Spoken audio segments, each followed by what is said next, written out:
I'm Namu and welcome to a new video. Today we're gonna watch the next video with Internet Historian's Fancy series, and it's called Fancy Oddities. I imagine this is gonna be maybe some odd things people did to be fancy. There's only one way to find out. We'll watch the video together. Let's get started. Brought to you by NordVPN. NordVPN.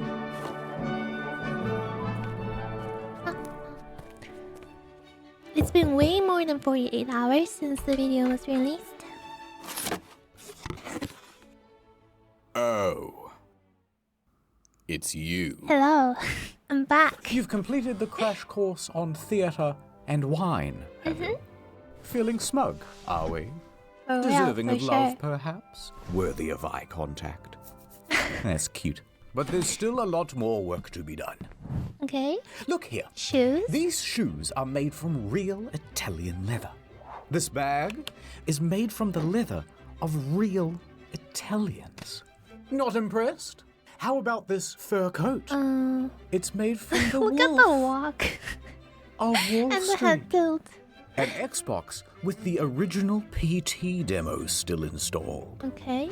A signed first edition copy of Moby Dick with its little-known sequel, Moby Balls. And last but not least, It's amazing. the squid from Squid Game. No way. Don't you get it? Actually, there was no squid in Oddities. Squid Game. Weird Why was there no squid in Squid Game? stuff. I mean, the first section's on perfume. There's not. Wait, hold on. It's set to 720. Let's up the quality. I don't know if it makes any difference. I'm gonna level with you. I kind of got distracted, and we went off topic. I don't even know what this is Yeah, about come back. anymore. Here's my Netflix stand-up special. It should explain everything. Didum. That's gonna be a Laugh hard act Factory? to follow. That Kramer guy has some very good one-liners.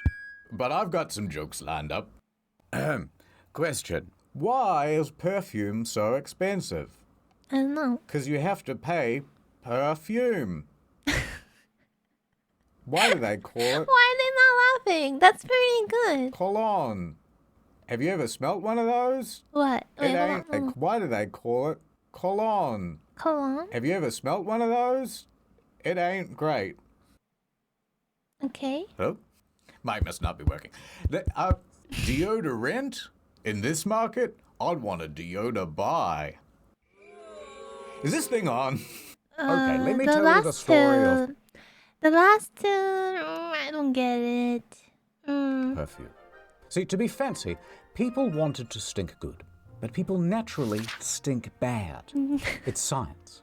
So in the beginning, people went to the garden to find the best-smelling things that they could. Here's a photo of the oldest perfume bottles ever found. And This what is making me think of Elden Ring because I'm watching this after playing Elden Ring forever, and I learned about the perfume bottles in that game. Haven't used it, but we were talking about it for a bit, so now I'm thinking Elden Ring, but it has nothing to do with Elden Ring. what's inside? Hold on. These are 4,000-year-old bottles of perfume found by archaeologists in Pyrgos, Cyprus. Is that like somewhere near Egypt? That's cool. Perfume bottles ever found. And what's Perfume inside? in here. Just garden stuff that smells nice. Yeah. But we did not just stop at that, because the story of perfume is the story of progress. Okay. By the time Cleopatra came around, perfume science had really advanced. You see, Cleopatra loved perfume. In fact, it was said that she had a whole perfume factory. The olfactory, I believe they called it. Olfactory. I'm trying to figure out to show olfactory adjective relating to the sense of smell. Olfactory. But this factory wasn't just Crooked. mashing flowers. They were using emulsifiers, adding resins, creating tinctures. Cleopatra's very own Chanel No. 1 contained cardamom, cinnamon, olive oil, and myrrh. So we've gone from garden to pantry. And she loved spritzing the stuff everywhere, supposedly even spraying it all over the sails of her ship. That That's way people could crazy. smell her from miles off as she sailed the Nile. Interesting. By the early Middle Ages, we had figured out the formula for perfume.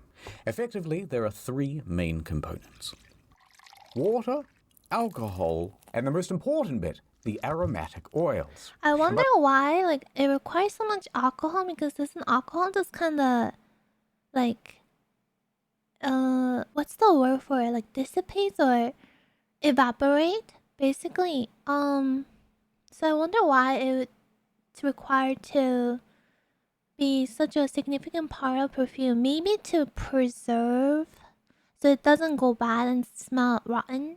By the way, perfume and cologne are actually the same thing, but in different ratios of these ingredients.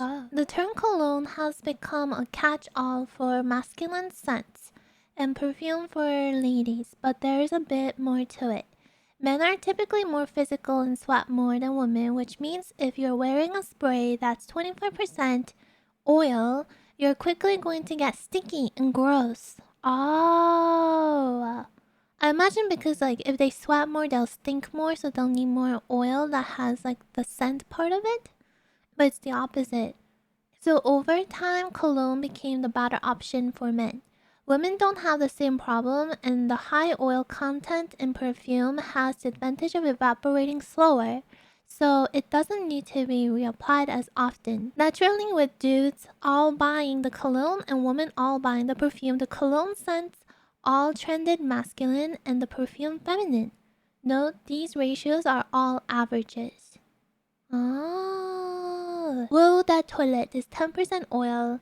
Ooh, that perfume is 17.5. Also, that's kind of good to know, because I didn't notice those words on perfume bottles and boxes and never really knew what the difference is. I'm learning. I'm getting fancy today. By the 1600s, they were trying all sorts of different things. I love that. This is like ASMR today with the perfume clinking noise. Clinking. Well, dude, pine. Pine. What about orange? I call it new car smell. But once global trade opened up, our tastes became more exotic. Out of the pantry and into the petting zoo. For you see, it turns out that animals have been hoarding all of the most bestest perfume smells. Yes.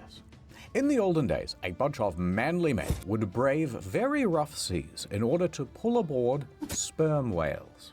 Now, they would cut open the digestive tract and pluck out a secretion of bile called ambergris, or in English, grey amber.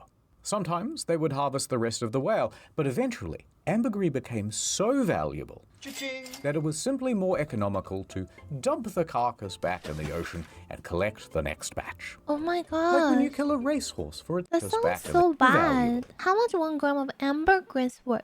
The process takes hundreds of years. When mature ambergris is valued by perfumers for its properties as a fixative as well as its own fragrance, which can range from deep fecal animal musk to a sweeter dark caramel or light and powder in higher grades. It's worth $27 a gram. It's so like unexpected for like animal organ to be like to smell good. Became so valuable that it was simply more economical to dump the carcass back in the ocean and collect the next batch. Like when you kill a racehorse for its prize-winning jizz and then just leave it there on the track. Oh, apparently this photo is a sleeping horse, so don't be sad. What did they collect from the horse? Alright, quick science lesson, eggheads. Ambergris comes from the gross part of the whale. And when the whale eats something quite sharp, let's say human bones, the ambergris forms around them and protects the lining of the gut. That's the ambergris' role. That way, as the sharp thing continues down the intestines, the whale doesn't get poked. But if ambergris comes from a whale's digestive tract, what does it smell like? Poop? Surely not good. When it's dry, it smells kind of woody and earthy, but when it's wet, It smells like ass. But it's When it's fresh, it's basically feces. But when it cures in salt water for years, it eventually develops its more pleasant smell. Gotcha. But it's not actually the smell that's the useful function. Ambergris is a fixative. So what it does is heighten and bring out the scent of other things. I'm moving around a lot today, trying to show the text and not cover it. Fixatives slow the rate of perfume evaporation, making it last longer. In ambergris, this fixative is an odorless alcohol called ambroin, which has a higher evaporation point than regular alcohol. So if a perfume has like this as a fixative, I imagine it being very pricey because it's coming from a whale. Technically, ambergris is also used for its smell, but it's a potent musk that you want to heavily dilute and mask with other primary and secondary notes. Gotcha. These flowers?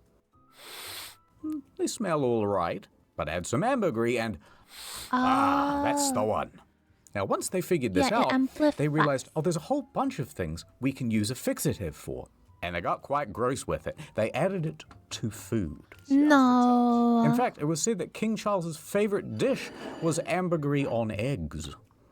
But they didn't stop there. Typically, the ambergris is sprinkled on top as a seasoning. It melts into the egg, accentuating the flavor. But you're eating whale poop at the end of the day. But they didn't stop there. They added it to rum. They added it to coffee. They added it to cigarettes and smoked it. And they used it as an aphrodisiac. As if cigarette smell is something you want to amplify. Now, some people will say that the whale is a mammal. But that's not strictly true. It is, in fact, a fish. Just look at the tail. And you may have also heard that there are a lot fewer of them these days. Which, although a relief because their absence helps offset the sea level change, climate, whatever, we were worried that we might run out. So we said no more hunting whales for ambergris. But did that stop the perfumers? No. They immediately asked, hey, do you think there are any other animals that smell kind of weird? Yes. Turns out the musk deer has some potential. Now we hunt the male musk deer specifically because it has a particular gland called a musk pod, which, when dried out, looks like this. And it uses it to mark its territory and attract mates. So it's once again deer poop, right? Now don't worry, unlike ambergris, this doesn't smell like ass. Instead, it smells like ammonia and piss. And you just can't get a smell like that at home. So we started... Why can't we just collect deer poop instead of getting it from inside? Does that make a difference? hunting them to the point where they were a protected species.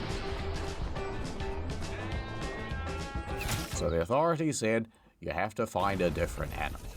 Good. So from there they moved on to hyrax feces. What's that? One of the most feared and dangerous animals in all of Africa. It looks so and it was the innocent. inspiration for the original Lynx Africa smell. Now, their feces, when dried, is called hyraceum or Africa stone. But it's not just these ones, they have other stones in Africa. Come on, guys. Now, the smell is fairly similar to deer musk, but unlike the deer, 2 teeth. the hyrax doesn't need to be killed or disturbed for their feces. Oh, look at them. They're so cute and they can stay safe. Hyraceum smells similar to musk, tobacco, and wood. It also has fixative qualities. They're just giving it away. In fact, hyrax even have a communal toilet, which is used for generations, which makes it very easy to collect up all the good stuff. But it's not just the hyrax. I've got other Can't believe we're collecting animal poop to become fancy. That's crazy. animals. Remember those civets from the virus videos? No? What is Wait, that? don't watch that thing's anus. Mom, get the bottle, get the bottle. Turns out it's the anal gland of Okay, the animal looks really cool, but once again, it's all in their poop. SMH. the civet. That's actually the important smelling bit. Who's figuring this out? I know. Why don't they use the good parts of the animal?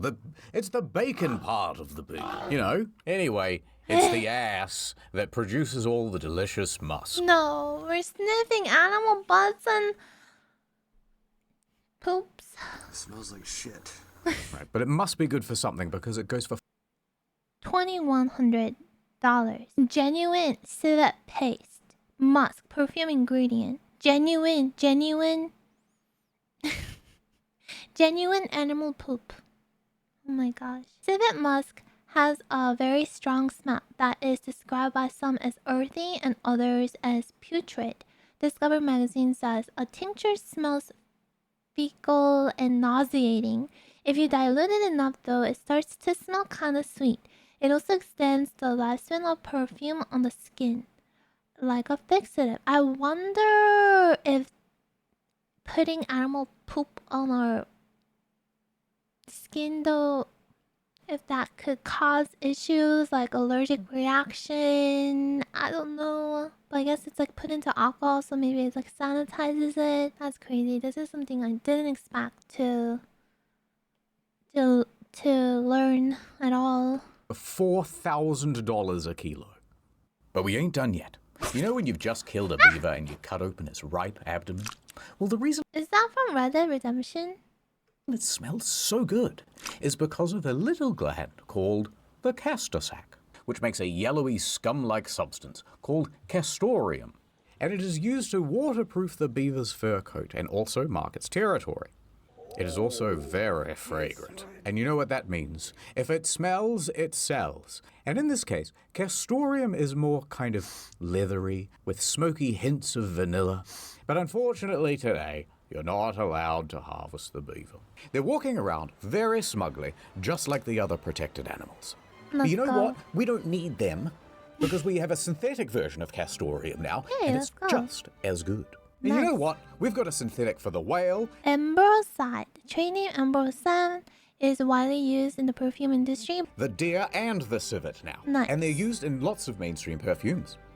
Modern day, we've got a synthetic version of practically everything. And even better, the advancement of synthetics has opened up a huge range of smells that were never possible to distill or capture before. I wonder how they make them though. How do they create the synthetic? And the result is some very silly perfumes. You know that bacon bit of the pig? We got that now. Windex smelling, pretty much anything you can think of really, someone has Toast created a smelling fragrance cheese? of it. Burger King? In some instances, we're even beating nature herself. For example, you know those roses that you get at the florist? And then people go, these smell beautiful. But actually, those roses are not bred to smell good. They're so specialized for good looks, longevity, and disease resistance that they've practically altogether lost their smell. Oh, because of this, as the focus on disease resistance increased over the last 15 years, fragrance sadly has had to take a backseat. So even though we're smelling roses, we actually aren't. So often what the florist will do is add an additional scent to the flower post-picking. And typically a synthetic rose perfume is used because it lasts longer and doesn't dry out the flower. Nothing's real anymore. Nothing is. Yep, we're just that good. And what's the future for perfumes? Well, I don't know. But what I do know is It'll be like AI perfume. it's going to involve some comedy gold. Anyway, where was I? Oh, yeah. My wife asked me for Chanel number 5, and I was like, not right now. I'm watching the football. You know, on the television. You know what? I am going to say it. If it's good enough for Kramer, it's good enough for me. What is he gonna do? Ad time. This Christmas, she works in the big city. Busy professional. My Christmas career, time. this and that. But she's going home for Christmas.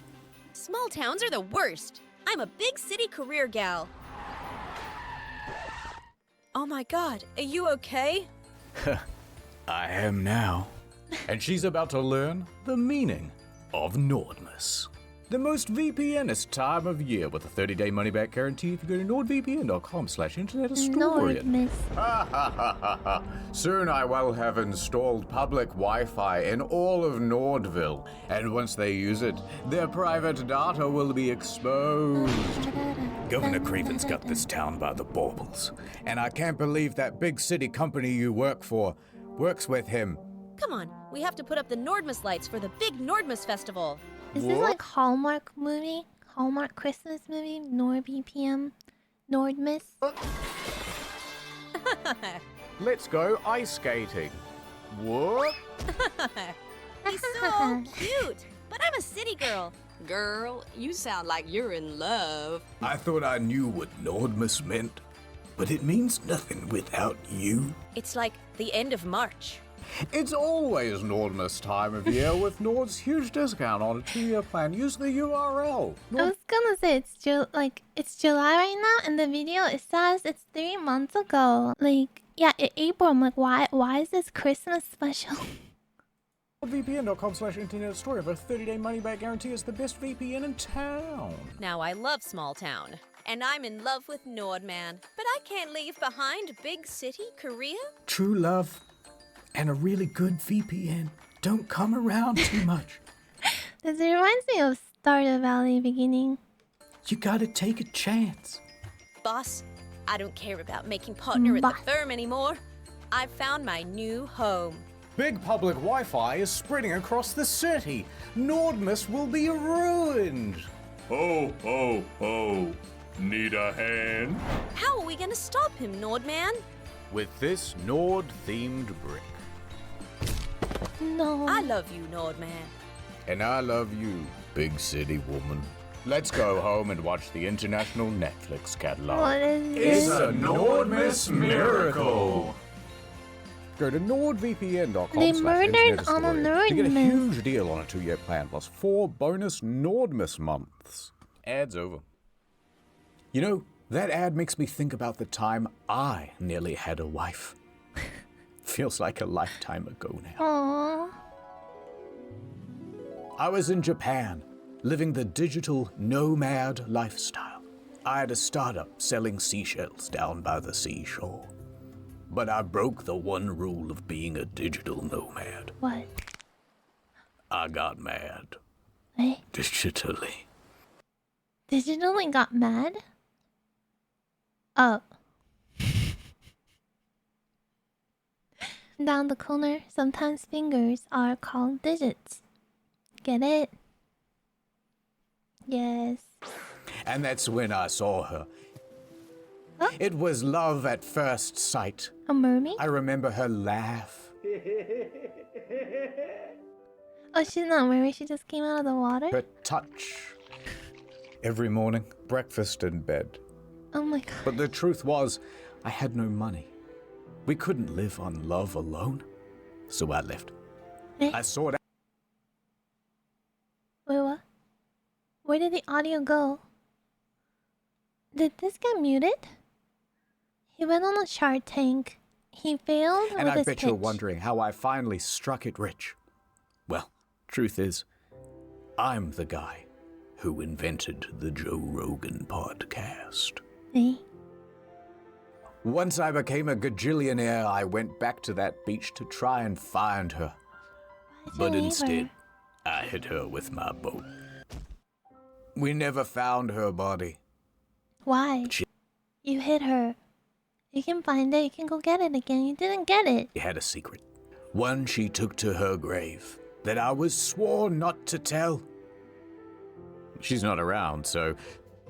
Dude, she was a mermaid! She really was a Come mermaid. on, champ, we're going to Japan. And here's where it all begins. In the year 2022. Wait, where in Japan? And here's where it all begins. Okayama, Japan. The building's so pretty with the scenery.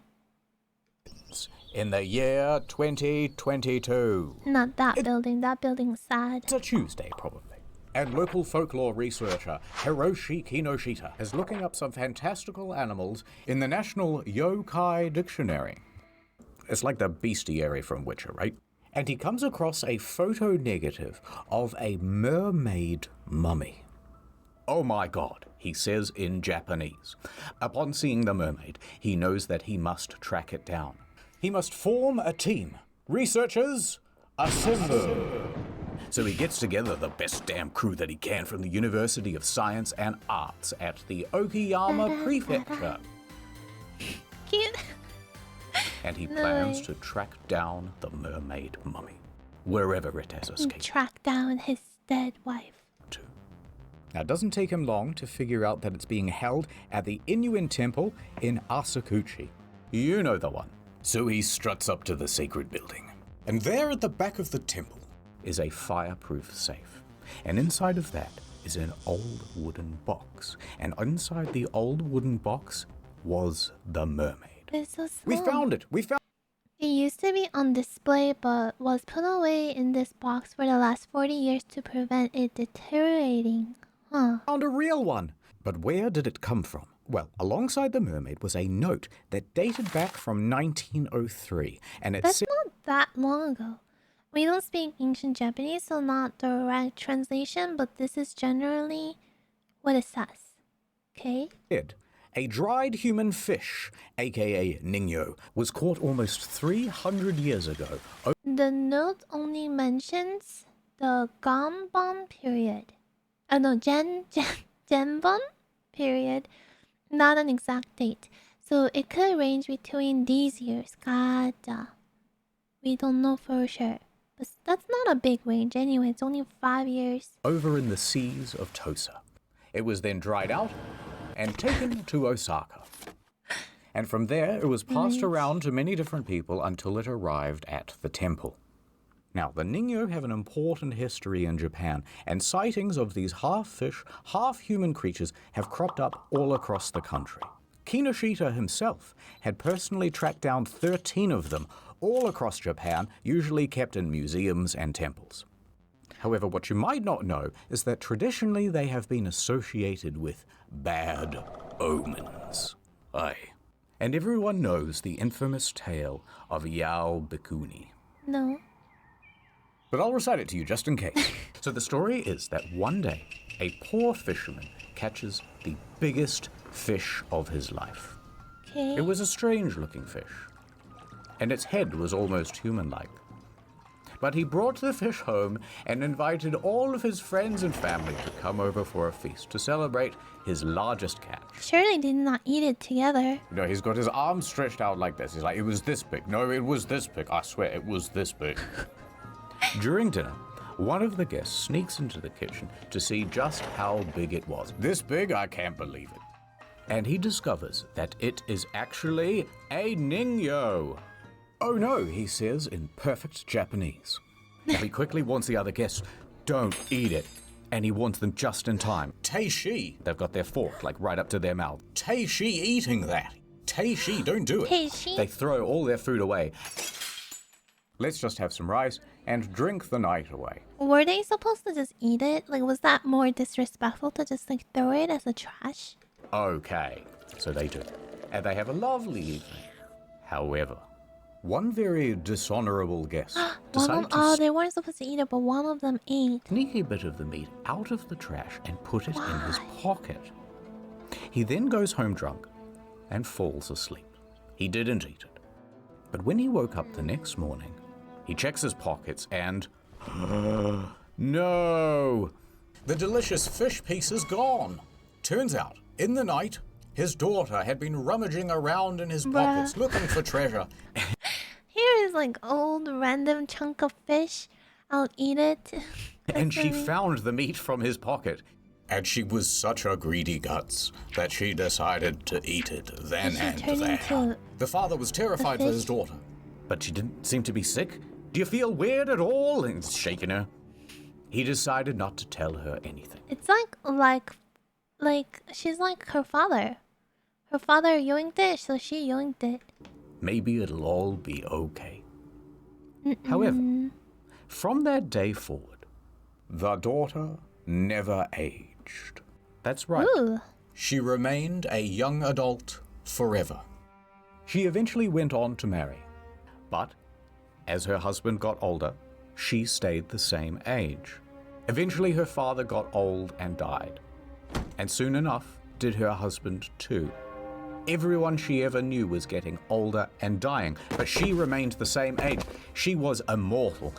Eventually, at age 120, she decided to shave her head and become a Japanese nun. She traveled the country, planting trees as she went, and she did this for 800 years. But eventually, she grew tired. You know what? Eventually, she aged 800 years later. Shoo! That's a long, healthy life, isn't it? I'm tired of living. She entered a cave in her hometown of Obama. And she For real? For real, for real? was determined to never come out again. She begged and prayed for the curse to end, but it never did. Huh. So something that people would consider a blessing, like not aging, after a few hundred years, it feels like a curse. Yaobikuni means 800-year-old nun, but often 800 is used as a number that figuratively means ad infinitum, or an uncountably large number. So effectively, it's saying she is very, very old to the point of unknown rather than literally exactly 800. Gotcha. Yaobikuni. She sat in that cave for so long that she turned to stone. Oh. And today, I thought I was gonna say that she died, like, basically from other factors, like maybe the air inside was not good. Especially if she has fire going there, like it might like run out of oxygen if she closed the cave. Or she was starving, but she just turned to stone. at the Kuinji Temple in Obama remains the Obama? cave that Yaobikuni entered. People have been into that cave to check whether she's still in there, Is she? but nothing was found. However, a stone statue of her resides at the entrance. Where is she go And then? colloquially, it is called the Barack Obama. So we're back with Hiroshi. He Barack. asked the Inuan temple if he could borrow the Nino. Wait, hold on, that's too perfect. Barack Obama? What? How is this a coincidence? Look, let me do a little CT scan on it, right? And they agreed. Hiroshi hands the Nino to a team of scientists and they Nino. get to work. Isn't They Nino do- like a little child? It means little child in Spanish. Nino. do their tests. Beep, beep, boop. Control plus scan on the keyboard. And here are the results. Okay. It's stage 4 cancer. What? I'm so sorry. What? No, but really, Oh. turns out the Nino dates back to the 1800s. The note that said it was from the 1700s was wrong. Its body is made from cloth and cotton, wrapped in pufferfish skin. The tail was made from a croaker. I don't know what that is. It also should have like bones, you know, throughout, but I doubt it did. So can we show that on the screen? Croaker is a type of fish. The mouth is from another unknown type of fish. The hair is from an unknown mammal. With the mouth of a different fish and the hair of a mammal. And they can see that there's a metal nail in its back. Oh my god, it's invented tools. Aye. The forensic analysis and the construction materials in its back did cast some doubt over its authenticity.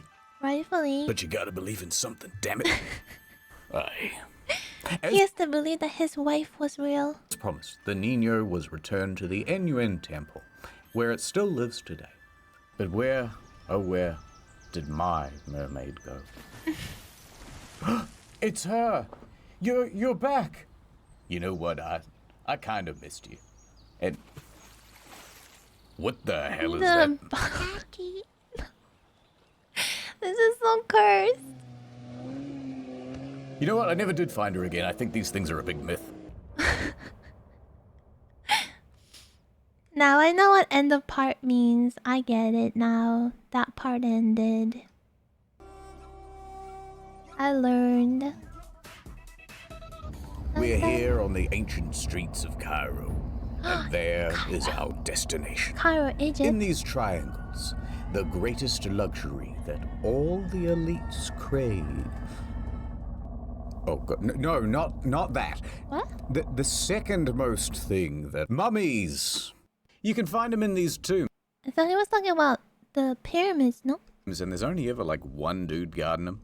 Mummy. But before we take, we must understand. Mummification started over 5,000 years ago, and they were first discovered by the Europeans in the 15th century.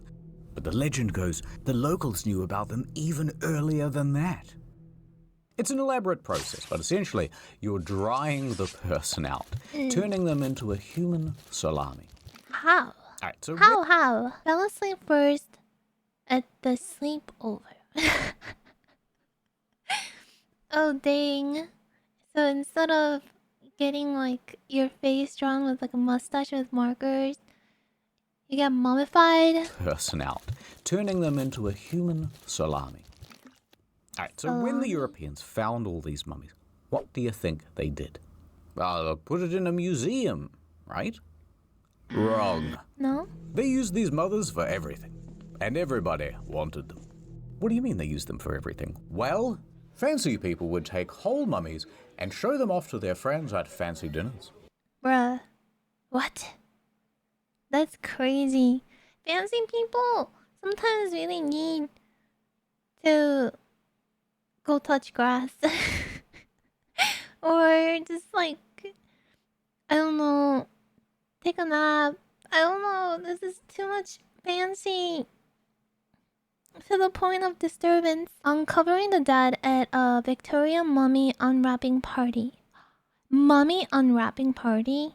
I mean, that would be really interesting to see, like in a documentary, but to call it a party and you go, that's insane. But one of the most ghoulish and lesser known way upper class Victorians got their creepy kicks was by hosting and attending mummy unrolling parties.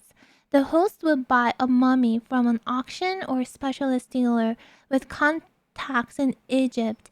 Then the invites would go out. That's crazy. To really show off the owner's wealth, they would sometimes unwrap them too. They were used as paint. They call this mummy brown, by the way. They were used as fertilizer. What? Cat mummies were so plentiful in Egypt that in the 1800s, an English company bought a load of 180,000, polarized them, and spread them on farm fields as fertilizer. Talk That's about crazy. supercharging your soil. They were even consumed. Don't mind if I do. No, not No. like this. By grinding them up into powder and taking them like a herbal supplement, which they called mumia. But with such high Wouldn't you die?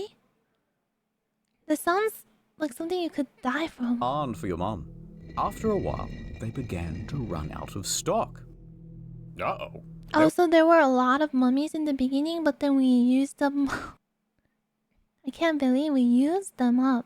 Were becoming rarer and rarer to find. They were being gobbled off the face of the earth.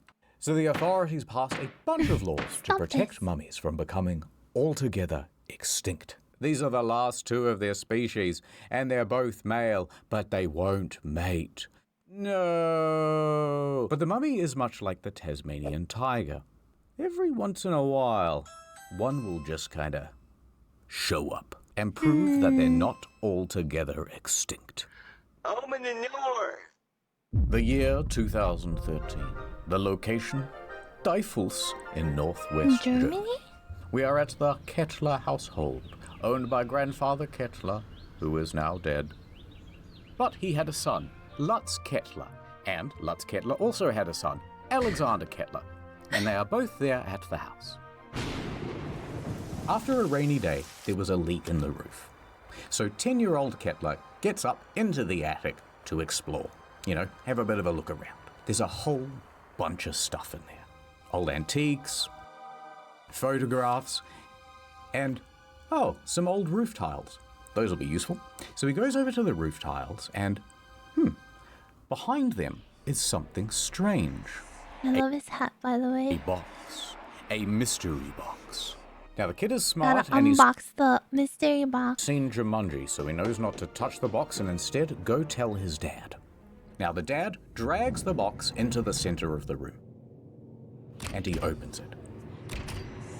And inside, I hate the sound effects. a smaller box. But it's very curious because it is covered in hieroglyphs. That's So cool. Lutz crosses his fingers, hoping nothing supernatural will happen. And he opens the inner box. Inside is a mummy. Oh my god. But there's more. There's also two smaller boxes. One contained a death mask, and the other What? Death masks are typically made in the likeness of the person mummified. They were thought to protect the soul of the person in the afterlife. Canopic jars were containers used to hold the organs of the deceased, which are removed during the mummification process. That sounds familiar to me. The jars were buried with the body so that the deceased could take them to the afterlife. Yeah, the jar part sounds familiar to me. I feel like I learned it in school, but death mask, I think this is my first time hearing about it. It does sound cool. It's like by looking at it, you can kind of tell how they may have looked when they were alive. That's crazy. You just find this in your attic. the other a canopic jar. All right, so he might have a dead body in the house now. So naturally, he calls the authorities. 911? The police show up and ask some questions. Lutz then explains a little bit Hold on, my computer's really bugging. of backstory. He remembers that in the 1950s, his father went to Derna in Libya. There, he acquired a chest and had it shipped back home. He remembers a conversation about it, but grandfather Kettler insisted that it was a replica. Das ist ein Replika, son.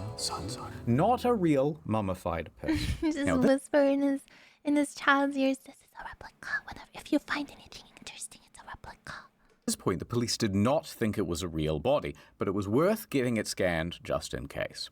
So he loaded it I feel up like in it's his station real. wagon, and off he went to the Berlin Archaeological Institute.